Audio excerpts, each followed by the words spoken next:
Yeah, but you know, people always, you know, focus on the negative and not the positive. Like I told my homie the other day, like bad news travels fast, and people circulate the bad news. I told him, I said, if I call everybody right now and tell them, yo, my man Wise just bought a Bentley, he said people would be like, man, that is he driving somebody's car. But if I call everybody right now and be like, yo, Wise just bought a Bentley, drove it around the block and crashed, everybody be like, oh, where he crashing? Like nobody would doubt the fact that you know what I'm saying?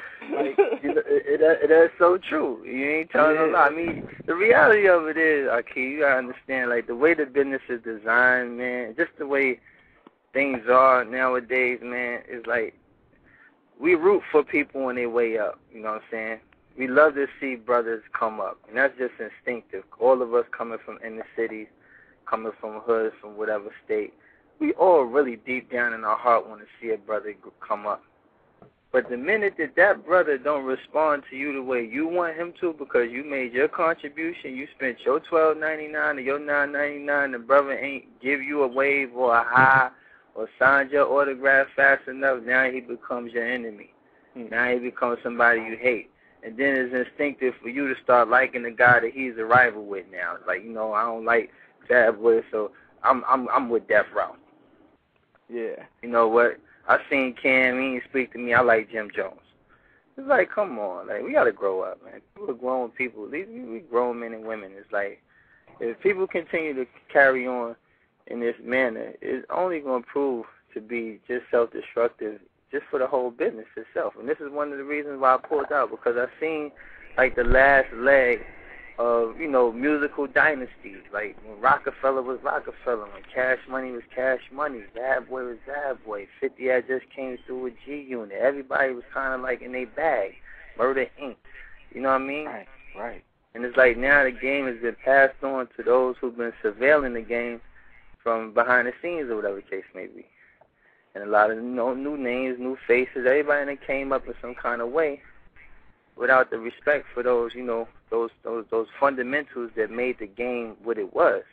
And it's the same thing that happened in the street. And Will, you know, you can definitely, you know, adhere to this. Like, you know how it was in the street. There were certain brothers that just really brought order to the street.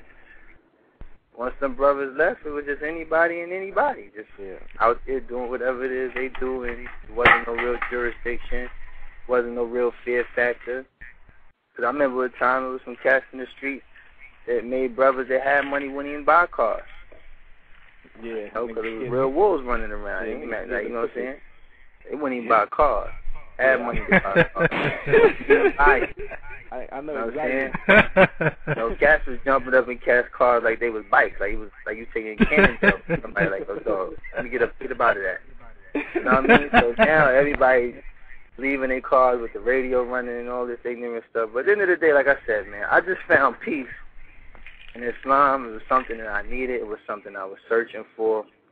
You know what I'm saying? For lack of better words, I had my fun. You know what I'm saying? I was able to explore the world and be around, you know, a vast audience. And, you know, I learned from it, you know, and it just feels good to be able to get away before all of these things started to emerge in the business, because to me it was always a business. And Will, knowing me, he can also contest to that. I wasn't a fan of nobody or none of that. I wasn't into all that. I wanted to find out how I can make it work for me and mine. Yeah. You know what I'm saying? So I didn't go into it with the mentality that people think when they be looking at it from a distance, like, yo, look at Puff, you got everybody going to church. Nah, that's not it. Right. You know what I'm saying? That's not it at all. I never came to Bad Boy to be Puff friend. Yeah. This is why I was successful in what I did. I came there to do business with Puff. Right. And I did my business. Don't understand, like, between you and Mace, like, you introduced Mace to the church. Like, yeah, I mean, it was, you know, it was something that I was into at the time because I felt like I needed to seek refuge somewhere other than within the same infrastructure that I'm working. You know, you can't consult people when you're in a competitive business, Aki. Like, you don't talk to people who are your competition. You know what I mean? Because you know how it is the same way even in the street, man. Brothers see you like, you know, a little dent in your armor. You think he's going to help you seal it? Yeah. He gonna try to stick a crowbar in that joint and crack that joint open some more. Yeah, definitely. So I was never the type of person to run around and confide in people in the business that I'm in the competitive business at that. So I found myself searching for a higher place to seek refuge. So, while I was touring with Harlem World at the time, every Sunday would pass. It didn't matter what state I was in. I would go to a church. We would happen to be in Atlanta, and I offered mates to come, to the service with me. And maybe 2, maybe 3 weeks after that, the brother quit the game and started, pursuing a career in the church as a pastor.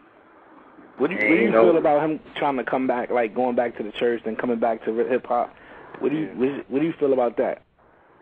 I mean, every day I pray that the Lord guide all of us. You know what I'm saying? Because the Lord's guidance is the best of guidance. I can't really get into depth with the meaning of that, because a lot of people, might not be in that same area of searching for, that type of, spirituality. We are all born, in predominantly Christian households or Baptist households or whatever it may be.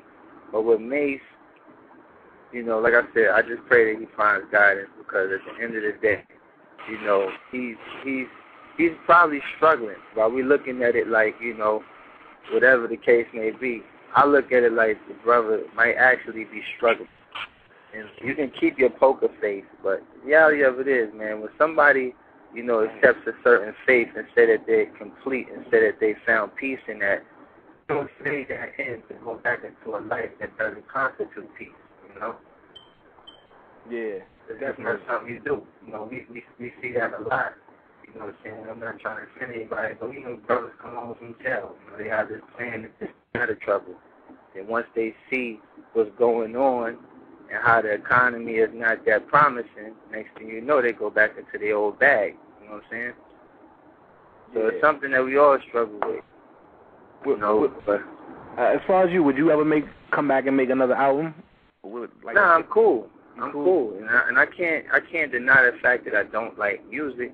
I'm just really cool off the lifestyle that comes with the music. You can't have one without the other. So I'm gonna try my best to stay firm upon my beliefs and where I found peace. Because, like I said, when you find that, that's priceless. You don't pay for peace. You know what I'm saying? You paying for the disease. The cure is free. So if I found the cure, I'm cool. I'm not gonna go back to spending money on the disease. True that. No, I found the cure. So it's like you can't have one without the other. You can't be in the music business and not accept the lifestyle. And this is what I wanted to point out too, because a lot of people, it's so easy to look at the artist, but you got to also pay attention to the people that contribute to this business.